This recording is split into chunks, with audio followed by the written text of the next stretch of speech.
કે બાપુ જોવું પડે, જોવું નહીં 504 રાય કે પણ જોવું પડે, જોઈ લે. અને શેઠે રજકો કાઢ્યો, બકરીને કે ગીધી કે બકરી પાળી શેઠે. અને મોટા ભાઈ કે આ બકરી સારવા કોણ જાય? બુઢીનો ઉપયોગ કરો કે શું? દુકાને બોર્ડ માર્યું, હકુભા દુકાને બોર્ડ માર્યું શેઠે કે અમારી બકરી જે ધરવી આવે એને રૂપિયા 500, એક દિના 500 રૂપિયા. એ સમયમાં બકરી ધરવાની લાઈન થાય કે આખો દી બકરું સારવાના જો 500 રૂપિયા મળતા હોય એટલે કે લાવો શેઠ તમારી બકરી હું લીધા. તો શેઠ શું કે લઈ જાવ એનો વાંધો નહીં, પણ પાછા હાજે લાવશે ને તો બકરીને ખવડાવ્યો, ખાય તો ભૂખી તો રૂપિયા નહીં મળે, ન ખાય તો ઢળાઈ ગયેલી તો 500 રોકડા આપી દે. રોજ એક જણો બકરી લઈ જાય, હાજે બકરીને ધરવીને લાવે અને શેઠ હોશિયાર આવી ગયા બાપા, જોઈ લો. શેઠ રજકો કાઢે ગદબ, બકરીને કે ગીધી. અરે અમને માલધારીને ખબર હોય બકરું ગમે એટલું ધરાઈ ગયેલું હોય, રજકો દેખાડો ને એટલે 2 ફૂદડા તોય કાપ્યા વગર રહે નહીં, કટ.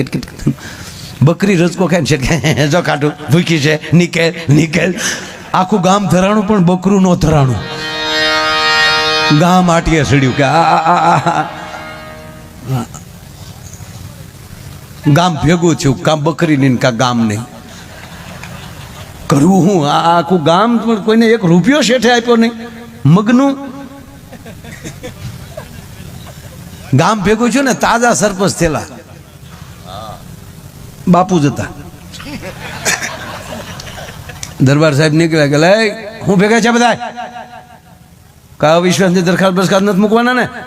અરે કે ના બાપુ અમે તો અમારું દુઃખે ભેગા છે. અરે તમારું દુઃખ એ મારું દુઃખ, ગામનો સરપંચ છો. શું દુઃખ છે? એ કે આપણા કપૂરચંદ શેઠ છે કે નહીં? કે હા એને ઓળખું ને, એને શું છું? એને કાંઈ ન છું, ગામને છું. આપ છે શું? બકરું લાવ્યા. તેમાં શું વાંધો નહીં, દુકાને બોર્ડ માર્યું, જે ધરવી આવે, જે બકરી ધરવી દે એને 500 રૂપિયા આપે. કેટલાને મળ્યા? કોઈને નહીં. કે કેમ?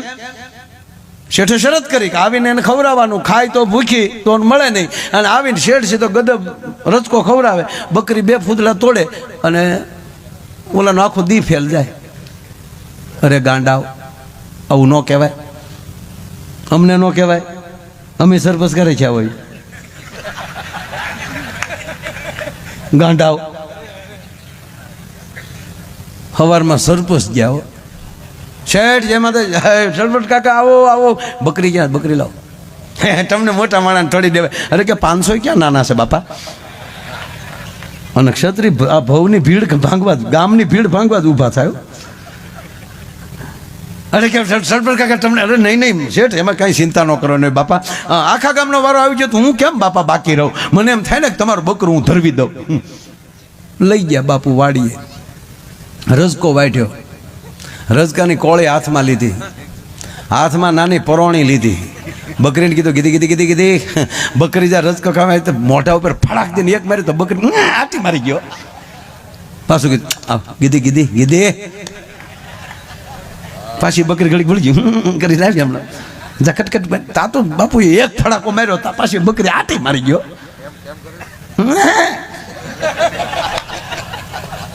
અને શીપી 7મી વાર ફડાકો બોલાવ્યો પછી તો રજકાની વાસ આવે ત્યાં બકરી.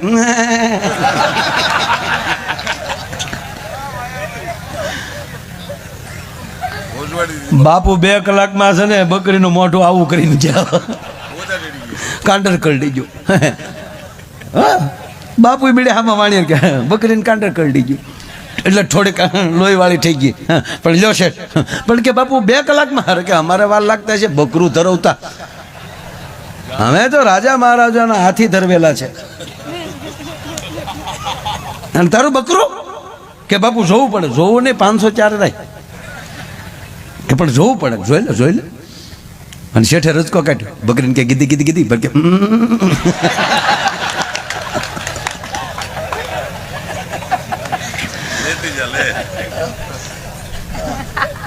શેઠને શું કે 500 જાયો, પાછું કીધું ગીધી. બકરી કે મોઢે ઠેઠ અડાડ્યું ને કીર્તિભાઈ તો ફ્રૂ કરીને ભાગી ગઈ, બાકી રજકા હામું ન જોયો. રિવેશ હાલે, રિવેશ. નથી અત્યારે પછી અડધી રાત પછી જે થેલીઓ લઈને નીકળ્યું તમને એમ થાય પેમેન્ટ આવ્યું છે આમાં. પણ અહીંયા અમારો તો આજ પ્રેમનો પ્રોગ્રામ છે વાલા, એટલે આમ થેલી લઈને કોક નીકળે ને જોજો તમે આમ આમ આમ એમાં આવો મોટો પ્રોગ્રામ હોય ને થોડી ઘણી જવાબદારી દીધી એને જે મોજ આવે. અને એમાંય ભાઈ હકુબા આગળ ભાઈએ કીધું ને કે મોદી સાહેબ અરે એક અમિતભાઈ અરે અહીંયા અત્યારે ગુજરાતમાં જવો તોય આપણો ભાઈ હર્ષ સંઘવી, અને અહીંયા તમારી પાસે બે છે ને ક્યાં ગયા ખરેખર વાણિયા અરે રાખવા જ તેઓ ખરેખર એની જેવી બુદ્ધિ કોઈ પાસે નકોસામાં આંગળે આવે ત્યારે વાણિયા જે પોચું પોચું બોલીને જે કાઢ લે. આપણે ગાંધી બાપુ જેમ તેમ લાકડીએ અંગ્રેજોને ભગાડ્યા, એટલે આપણો દુહો છે આગળ બુદ્ધિ વાણિયો પાછળ બુદ્ધિ બ્રહ્મ. બ્રહ્મમાં આપણે બધા આવી જાય બ્રહ્મમાં. વાણિયાને આગળ બુદ્ધિ હોય, કામ કર્યા પેલા વિચાર કરે આમ કરાય આમ ન કરાય, અહીંથી નીકળાય અહીંથી ન નીકળાય, પાછું વળી જવાય. અને આપણે બધું કરી પછી કે આ ન કર્યો તો સારું હતો, આ ન કર્યો. એક ગામમાં સરપંચ અને ગામમાં એક વાણિયાનું ઘર બેઠા, એટલે કહું છું ભાઈ પાછા માઇકમાં પાછું હવે પાછું એવું થયું છે અને પાછા એમ કહે કે તમે અમારા સમાજ વિશે બોલ્યા છો, માફી માગો. એડવાન્સમાં માફી માગી લઉં છું, અહીંયા બેઠા છે એટલે સારી જ વાત કરું છું, કોઈ ટુકડો કાઢીને બીજું ન મૂકતા. અને એક તમને સમાજને કહું કે અમે અહીંયા બેઠા હોય ને જે બોલતા હોય ને પછી ટુકડા આવે તો તેથી સાંભળવાવાળા ગાંડા હશે તે સાંભળી લીધું હશે. એ આડાવાળા ટુકડા કરીને મિક્સિંગ કરીને મૂક્યું હોય એટલે કોઈએ કોઈનું હાસું માનવું નહીં. હા, આ તમને પગે લાગીને કહું, એટલે હું અત્યારે તમને અગાઉ કહી દઉં. ક્યાં જાય વાણિયા, ક્યાં ગયા ઓલો ભાઈ? એક વાણિયા ત્યાં, એક અહીંયા વાણિયા બેઠો મારી પાસે. હું ખરેખર વધારે પ્રોગ્રામ તમારા કરું છું. જૈનમ જયતી સાસનમ પોચા પાલીતાણા નજીક પડે ને મારે 1.5 કલાકમાં એ રાજી થઈ જાય, અમે રાજી થઈ જાય. ચરચ માયાભાઈ મજા આવી ગઈ, બહુ ચરચ. અને આમ જો કાંઈ ધડલન કાંઈ રઘુ ખ્યા એવો પ્રોગ્રામ જ નહીં કરવાનો. આજે કેમ આપણે ધડ ધીંગાણ એવું કાંઈ નહીં. એક જગ્યાએ મેં જે ચાલુ કર્યું દવડા મગડા મને કે ધીરે ધીરે છોકરા ડરે છે ભાઈ,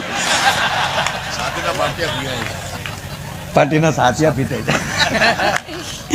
એ જોજો એ કોઈ ભેહે ન રાખે, ભેહ કે તોય સાતીના પાટિયા બે ભે ભાર લાગે. શેઠ હું રાખે બકરી. એક શેઠે બકરી પાળી ને એટલે હવે બકરી તો લઈ આવ્યા, એટલે મોટા ભાઈ નાના ભાઈને કીધું મોટા ભાઈ બકરી જ લાવે પણ સાડવા કોણ જાય? રોજ થોડું વેચાતું ઘાટ લાવવાનું હોય, સાડવા તો જવું જોઈએ. હું કે બુદ્ધિનો ઉપયોગ કરો, બકરીનું દૂધ મહાન હોય.